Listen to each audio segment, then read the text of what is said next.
China didn't rise by fanfare foreign aid or endless UN meetings. Their story is not one of begging the West, but of burning their own path through fire. This video is a summary of China's rise from ashes into a cosmic blueprint, a blueprint Africa has ignored for too long. I made this video not just for watching, but for sharing. Because this message must reach every African brother and sister who still believes our problem is only bad leaders. That's not the full truth. China too had corrupt leaders, wars, famine, foreign invasion, and humiliation. But they proved something powerful. You don't wait for the world to save you. You educate yourself, build your own industries, protect your sovereignty, and control your resources. This video reveals the hidden blueprint Africa missed, the same steps China used to move from a broken nation to a global power. Watch it, share it, and spread it, because the time for Africa to wake up is now.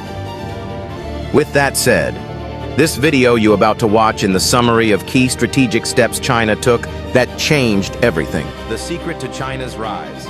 No one talks about. What exactly did China do that isn't obvious, not on headlines, curious enough to find out? The real secret to Chinese success that never makes headlines. Buckle up, because what you are about to watch is the story that changed China from a nation of starving peasants, farmers, into the global powerhouse that today challenges the West. This is not about democracy. This is not even about industries or factories. It's something deeper, something brutal, something the West never wanted the developing world to learn.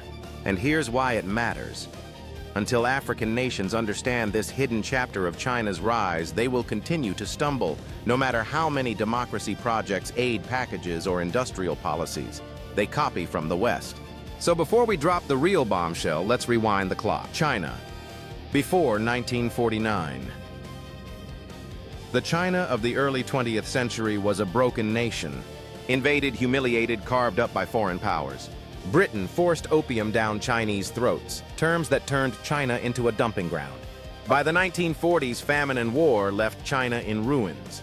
Entire cities burned, industries destroyed, and hundreds of millions trapped in poverty. In 1949, Mao Zedong stood on Tiananmen Square and declared China has stood up. But in truth, China had nothing. No modern industries, no strong currency, no technology, and no respect from the world. The West looked at China as a crippled giant that would never rise again. The struggle of the 1950s. The early communist government tried to rebuild.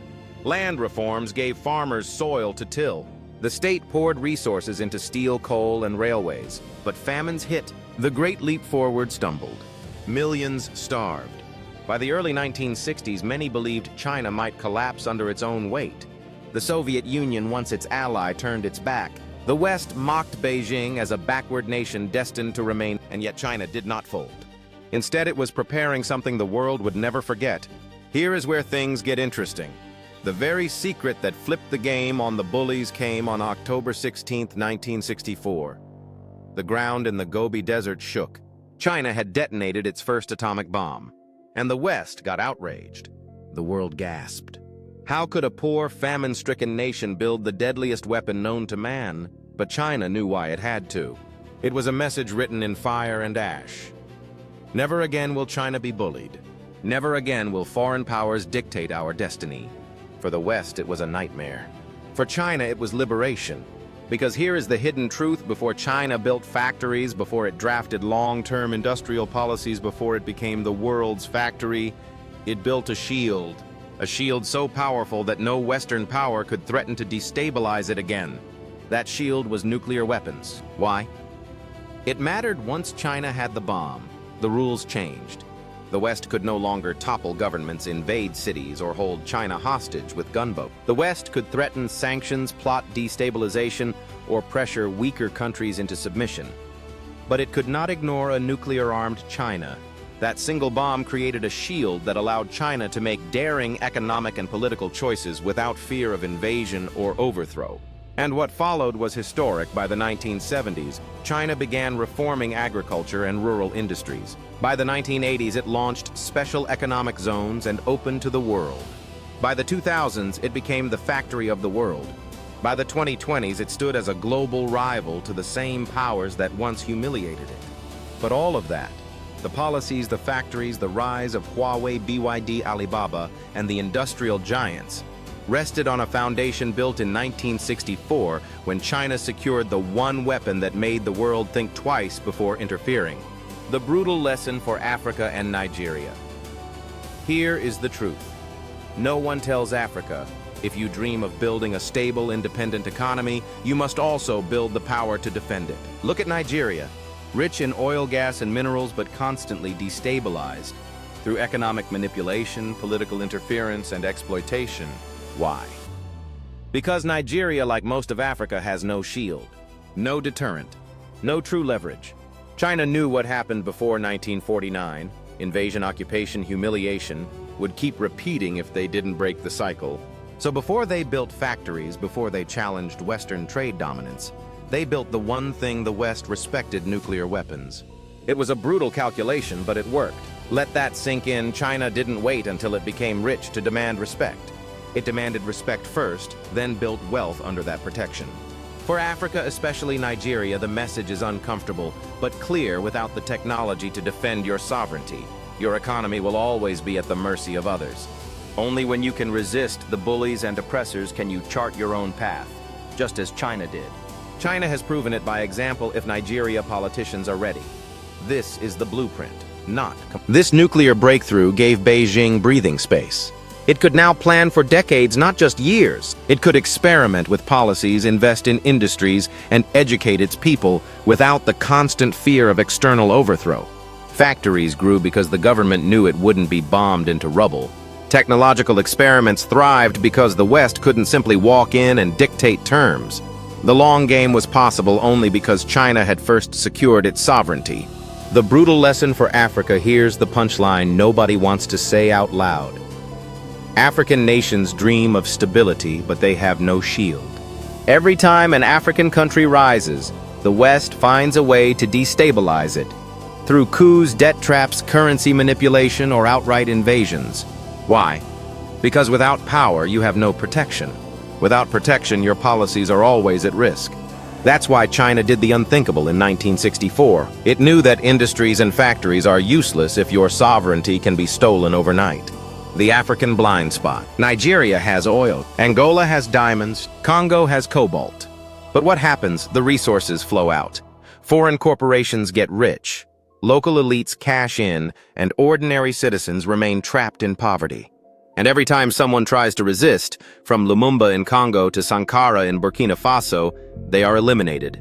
Why? Because Africa never built the shield. Meanwhile, China played the long game: shield first, industries second. Today it lives decades ahead while Africa still fights for scraps. The secret to China's rise is not what the textbooks say. It wasn't just reforms, industries, or exports. Those came later. The real turning point was 1964. A poor, famine-stricken nation detonated an atomic bomb and told the world, "We decide our destiny." Until Africa learns this lesson, its story will remain the same. Resources stolen, leaders toppled, economies destabilized. China's rise was not built on democracy. It was not built on begging for aid. It was built on power, the kind that cannot be ignored. That is the brutal one tells you. Here is the final uppercut to Africa. What everyone missed. Education first. Here's the part almost nobody talks about. China didn't import nukes. They didn't steal them. They built them. And that was only possible because long before detonating the bomb, China had quietly laid the foundation. Real education. From the 1950s, even when the nation was poor, the government funneled resources into universities, research institutes, and technical schools. They didn't send their brightest minds to become lawyers for foreign companies or preachers in Western-designed seminaries. They sent them into physics, chemistry, mathematics, and engineering. China's leaders knew something African politicians still refuse to face. Without a generation of youth empowered with hard skills, you will never master technology, never own your industries, and never defend your sovereignty. The atomic bomb itself was the product of young Chinese scientists who had studied abroad, returned home, and were given the state backing to innovate. Laboratories rose where fields of hunger once stood. Technical institute mushroomed across provinces. Even villages began to see small factories and workshops tied to national plans. This wasn't accidental. It was policy. It was survival. Africa's leaders Weaponizing poverty. Now look at Africa. Nigeria earns billions in oil revenues. Congo sits on cobalt, uranium, gold. Angola has diamonds, yet the wealth never translates into laboratories, universities, or a genuine research culture. Why? Because African politicians are not afraid of foreign enemies. They are afraid of their own people. Instead of building schools that create engineers, they build systems that create obedient voters. Instead of investing in research that could unlock Africa's hidden wealth, they invest in foreign bank accounts. Instead of empowering youth, they weaponize poverty, keep the masses hungry, desperate, and distracted with religious promises, and they won't have the power to demand accountability. That is the unspoken rule of African politics. The result: collapsed economies, runaway poverty, governments that live in fear of their citizens, instead of governments feared by foreign powers. The trap of Western education. And here lies the deadliest poison the miseducation system Africa inherited and refuses to reform. Western-designed schools were never meant to create innovators. They were designed to produce clerks, middle managers, and compliant subjects who could serve colonial systems. Even after independence, most African states kept the same model memorization paper degrees and religious dogma disguised as enlightenment. But no nation ever industrialized through rote learning. No country ever became powerful by reciting foreign history. And no people ever broke free by relying on colonial definitions of success. China understood this early. That's why its classrooms focused on the practical. How to build, how to produce, how to solve real problems. While Africa's schools turned out paper graduates begging for government jobs, China's schools turned out engineers who could split atoms. The brutal contrast. China never practiced democracy as they knew it's a Western secret plot to infiltrate and sabotage nations who do. Think about it. By 1964, when China tested its first nuclear bomb, most African nations were just gaining independence. They had fresh oil wells, fresh mineral contracts, fresh optimism. But instead of channeling resources into laboratories and factories, leaders signed exploitative deals with foreign companies. Instead of reforming education, they imported Western curricula wholesale. Instead of building sovereignty, they built palaces. Today, the difference is cosmic. China has cities that look like science fiction. Africa has cities that look like they're still waiting for independence. The lesson is brutal but clear: education and sovereignty first, industry second. Without the first, the second is impossible. The final warning. The secret of China's rise is not the part you hear in glossy reports about manufacturing zones or exports. Those are symptoms, not the cause. The true cause was this sequence. Why did the Western world unite to push Africa into signing the Pelindaba Treaty, the so-called nuclear weapons-free zone? Simple. Because they know true sovereignty is not just about flags and anthems, it's about power, nuclear power. The same West that lectures Africa about peace and democracy sits on mountains of nukes, yet pressured our leaders to lock away Africa's chance at strategic leverage. And like always, African politicians, blind to the bigger picture, signed away the one card that could have put Africa on equal footing in global negotiations. Think about it. Rules are only enforced on the weak. The strong break them daily. Western nations promised peace yet wage endless wars. They promised prosperity, yet Africa is still trapped in debt and dependency. Politicians break promises like 5 and 6, but this treaty was a promise to remain powerless forever. Many will keep blaming bad leaders while ignoring the deeper game, a carefully crafted stampede of economic stagnation.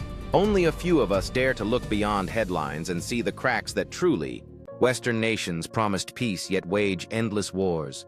They promised prosperity, yet Africa is still trapped in debt and dependency. Politicians break promises like 5 and 6, but this treaty was a promise to remain powerless forever. Many will keep blaming bad leaders while ignoring the deeper game, a carefully crafted stampede of economic stagnation. Only a few of us dare to look beyond headlines and see the cracks that truly sank the African Titanic. Don't let them fool you again. Open your eyes. And if you want more truths like this that cut through the noise, make sure to subscribe to my channel. Now let's drive this home. History has shown us the brutal fate of nations without nuclear deterrence. Remember Japan in World War II?